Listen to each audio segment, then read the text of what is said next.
नमस्कार मित्रों, मैं डॉक्टर आईपी सिंह आपके लिए आज यशपाल जी की एक कहानी दुख की मूल संवेदना प्रस्तुत कर रहा हूँ। ध्यान रखें कि दुख का अधिकार शीर्षक से उन्होंने एक कहानी और लिखी है, लेकिन यह कहानी मुझे इसलिए विशिष्ट लगी कि आज के परिवेश में युवक और युवतियाँ जो अपने भविष्य के नाम पर प्रेम विवाह कर रहे हैं, परंपराओं को नकार रहे हैं और यथार्थ को गहराई से समझे बिना जीवन संबंधों को स्वीकार कर रहे हैं, अर्थात विवाह कर रहे हैं, वह किस तरह से बिखर रहा है और क्यों बिखर रहा है, उसका एक संकेत यहाँ, जहाँ कहीं न कहीं ये कहानी संकेत देती है कि हमें परंपराओं को आमूल चूल नहीं त्यागना चाहिए, बल्कि परिस्थितियों के अनुसार उसमें परिवर्तन की चेष्टा करनी चाहिए। तो आइए देखें यशपाल लिखित दुख कहानी की मूल संवेदना। ध्यान रखें कि प्रेमचंद जी के बाद यशपाल जी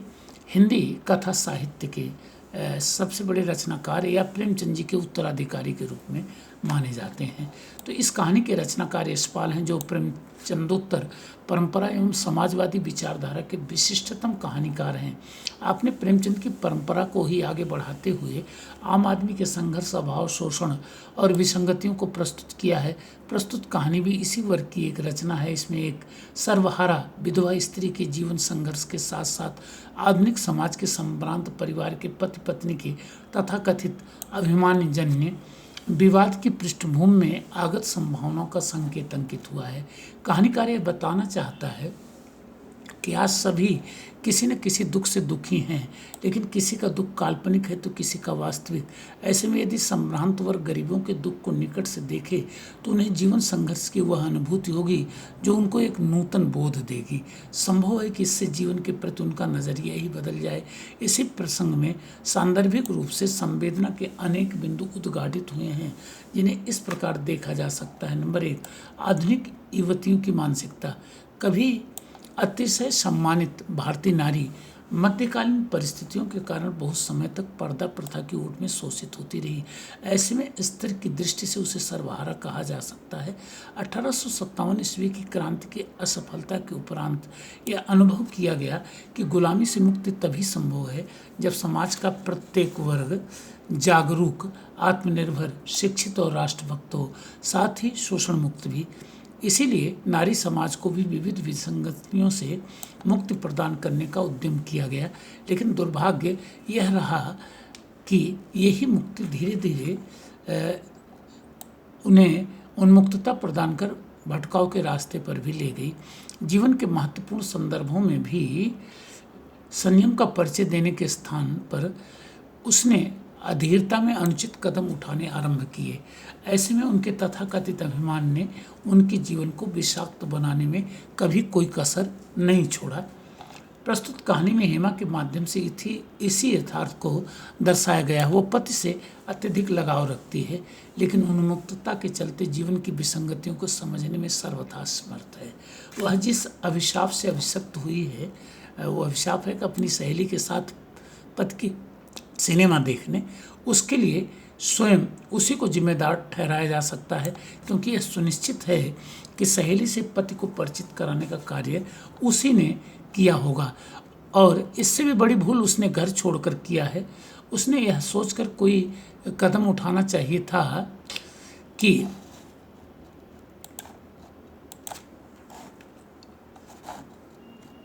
जो सहेली उसके रहते हुए उसके पति को सिनेमा देखने के लिए ले जा सकती है, वह उसकी अनुपस्थित में उसके घर में अधिकार भी कर सकती है। अतः इस अवस्था में घर छोड़ने के स्थान पर उसे घर में रहकर ही परिस्थितियों का सामना करना चाहिए था।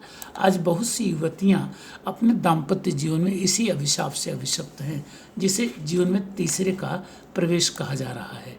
दूसरा बिंदु है आधुनिक युवकों की मानसिकता। तो आज की भारतीय युवा पीढ़ी उन्मुक्त भोग के प्रति दीवानी सी हो उठी है। वह फैशन के नाम पर या भावावेग में कहीं भी और कभी भी कोई भी कदम उठा लेती है। इसने उसे अनवस्थावादी बना दिया है। फलतः वह बार बार विकट भूल कर जाती है, और जब उसे अपनी भूल का ज्ञान होता है तब वह भारी पश्चाताप भी किया करती है। यही कारण है कि आज यह वर्ग एक अजीब सा जीवन जीने के लिए अभिशप्त हो उठा है। प्रस्तुत कहानी में दिलीप के माध्यम से उक्त यथार्थ की प्रभावी प्रस्तुत हुई है। वह पत्नी से अत्यधिक प्यार करता है, यह सुनिश्चित है, क्योंकि उसके रूठकर मायके चले जाने पर वह संत्रस्त हो अपनी मृत्यु की कामना तक कर बैठता है। कारण मात्र इतना ही है कि वह पत्नी की एक सहेली के साथ दोपहर में सिनेमा देख आया था। यदि उसे पत्नी से इतना ही लगाव था तो उसे यह ध्यान भी रखना चाहिए था कि कोई भी स्त्री पति की ऐसी हरकतों को कदापि सहन नहीं कर सकती। लेकिन शायद उत्साह के अतिरेक में उसे उस समय यह ध्यान ही नहीं रहा। यथार्थ में आज के युवकों की यह स्वाभाविक प्रवृत्ति बन चुकी है। नंबर 3, सांप्रतिक पति पत्नी के संबंधों का यथार्थ। हिंदू मान्यता के अनुसार पति पत्नी प्रकृति और पुरुष के रूप में एक दूसरे के शाश्वत पूरक होते हैं। इनका जन्म जन्मांतर का साथ होता है। इसका परिणाम यह हुआ कि दाम्पत्य जीवन में स्थायित्व आया और पति पत्नी विपरीत परिस्थितियों में भी एक दूसरे से जुड़कर संघर्ष करते रहे। परंतु समकालीन बौद्धिक परिवेश में ये संबंध प्रश्नांकित होने लगे हैं। पति पत्नी एक दूसरे को अब सहयोगी मात्र समझने लगे हैं, जो अपनी अपेक्षाओं की पूर्ति के निमित्त एक दूसरे से जुड़ते हैं। ऐसे में आस्था के पुराने मानदंड टूट चुके हैं और कोई भी सामान्य सी विसंगति उनके दाम्पत्य जीवन को विखंडित कर देती है। तथाकथित अभिमान इसमें विशिष्ट भूमिका का निर्वाह कर बहुतों के जीवन की बर्बादी का आधार बन रहा है। दुर्भाग्य यह है कि ऐसे में कोई भी अपनी भूल को स्वीकार कर झुकने को तैयार नहीं होता। अतः संबंधों में सुधार की सारी संभावनाएं सहज ही दम तोड़ बैठती हैं। प्रस्तुत कहानी में हेमा और दिलीप के माध्यम से उक्त यथार्थ का विश्वसनीय स्वरूप अंकित किया गया है। दोनों एक दूसरे को चाहते हैं, परंतु एक छोटी सी भूल कि दोषी कौन है कहना कठिन है, परंतु निर्दोष दोनों ही नहीं हैं, उन्हें उस मोड़ पर ला खड़ा करती है जहां से वे किसी भी राह के राही बन सकते हैं। यही कारण है कि कहानीकार ने अंतिम परिणाम अंकित करने का उपक्रम नहीं किया है। नंबर 4, बाल मनोविज्ञान। बच्चे अबोध होते हैं, साथ ही अतिशय कल्पनाशील भी। ऐसे में उनके पालन पोषण के निमित्त अत्यधिक सावधानी की आवश्यकता होती है। यदि उन्हें अनुशासन के साथ साथ प्यार और दुलार दिया जाए तो वे अभावों में जीवन संघर्ष के सच्चे सहायक बन प्रस्तुत हो सकते हैं। प्रस्तुत कहानी में विधवा स्त्री और उसके बेटे के माध्यम से उक्त यथार्थ का प्रभावी चित्रण किया गया है। नौकरी छूटने के बाद पेट भरने के संकट का समाधान माँ बेटे मिलकर निकालते हैं। उल्लेखनीय है कि दिलीप से पैसा मिलने के उपरांत बेटा रूखी रोटी देखकर रूठ जाता है, किंतु अगले ही पल भूखी माँ के लिए रोटी का टुकड़ा अलग करते हुए वह अपनी जिद को त्याग देता है।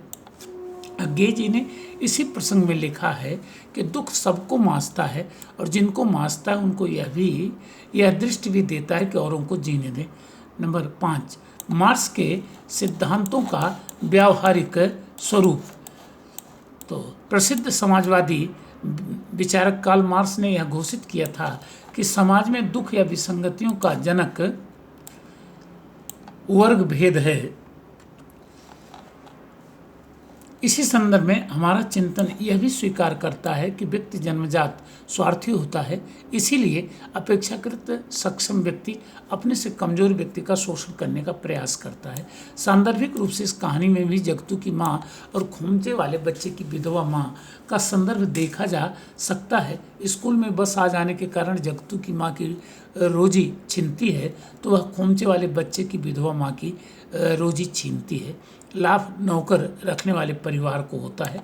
बेरोजगारी के इस युग में यह यथार्थ केवल महिलाओं का ही नहीं बहुतों का हो चुका है। कोविड-19 के कारण श्रमजीवी लोगों का शोषण आज इसी धरातल पर हो रहा है, इसीलिए कहानी मित्रों प्रासंगिक बन गई है। नंबर 6, जीवन दर्शन। मानवीय जीवन सुख दुख का सम्मिलित स्वरूप है। इसके भी 2 स्तर माने जा सकते हैं, एक जीवन की मूलभूत आवश्यकताओं से संबद्ध और दूसरे वासनाओं से संबद्ध। गरीब वर्ग जहां प्रथम कोटि के दुख से प्रभावित है, वहीं अमीर वर्ग द्वितीय कोटि के दुख से। लेकिन यदि अमीर वर्ग गरीबों के दुख को निकट से देख ले तो उसे अपने दुख सहज ही भूल जाएंगे और वह इस वर्ग के प्रति निश्चित ही संवेदनशील बन जाएगा। प्रस्तुत कहानी में दिलीप के माध्यम से इसी यथार्थ का व्यावहारिक स्वरूप दर्शाया गया है।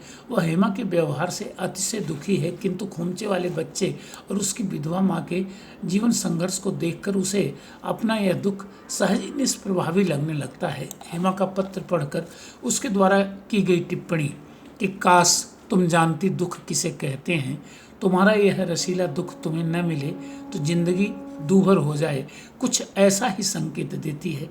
कहानीकार यहीं दो संदर्भों की ओर प्रभावी संकेत देता है। प्रथम कि यदि लोगों में स्वार्थ की भावना समाप्त हो जाए तो उनका पारस्परिक टकराव सहज ही समाप्त हो सकता है, और यदि अमीर लोग दिलीप की भांति गरीबों के जीवन संघर्ष को निकट से देख लें तो गरीबों के साथ साथ जीवन के प्रति भी उनका नजरिया सहज ही बदल सकता है। इस प्रकार स्पष्ट है कि यह कहानी संवेदना की दृष्टि से एक श्रेष्ठ रचना है।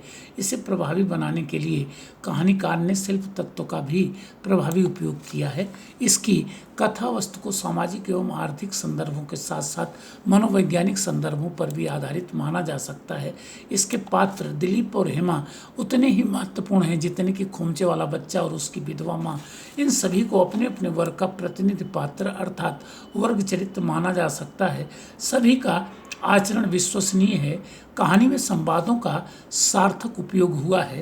पूर्व दीप्ति पद्धति के निमित्त इसका बहुत ही प्रभावी उपयोग किया गया है। इसकी भाषा सामान्य बोलचाल के निकट की भाषा है। मात्र उस स्थल को छोड़कर जहाँ रचनाकार ने प्रकृति के यथार्थ का एक सजीव चित्र प्रस्तुत किया है। शैली की दृष्टि से चारों प्रमुख शैलियाँ विवरण, वर्णन, भाव और विचार का सार्थक उपयोग किया गया है। मित्र, यहाँ लिखा नहीं है, कथात्मक और व्यंग्य शैली भी यहाँ मिलती है। अंत में आकर यह किसी शहर या नगर की घटना पर आधारित कही जा सकती है। ये घटनाएं समकालीन लगती हैं, परंतु ये वर्तमान में कहीं भी देखी जा सकती हैं। अतः कहानी देश काल की सीमा से लगभग मुक्त कही जा सकती है। इसका वातावरण आरंभ से अंत तक गंभीर कहा जा सकता है। इसका उद्देश्य आज की युवा पीढ़ी की खोखली और विलासप्रिय अभिमानी मानसिकता पर प्रकाश डालने के साथ साथ दाम्पत्य जीवन के विषाक्त होते स्वरूप को भी उद्घाटित करना है। साथ ही रचनाकार यह भी बताना चाहता है कि यदि अमीर वर्ग गरीबों की अवस्था का निकट से अवलोकन करने का यत्न करें तो उसमें पैदा होने वाली संवेदना गरीबों के प्रति उनके नज़रिए को बदल सकती है। इस प्रकार यह सहज ही कहा जा सकता है कि प्रस्तुत कहानी संवेदना और शिल्प के समन्वय से एक सार्थक रचना बन गई है। तो मित्रों, एक कहानी जो बहुत पहले मैंने सन 86-87 के लगभग संभवतः पढ़ाया था बीए पार्ट फर्स्ट में, वो कहानी की आलोचना आज मुझे अचानक प्रासंगिक लगी तो आपके लिए मैंने प्रस्तुत किया। आशा है कि आप मेरे इस वीडियो को देखेंगे, लाइक करेंगे, सब्सक्राइब करेंगे और मित्रों को भी सूचित करेंगे। धन्यवाद। अगले वीडियो में आपसे फिर मिलते हैं। नमस्कार।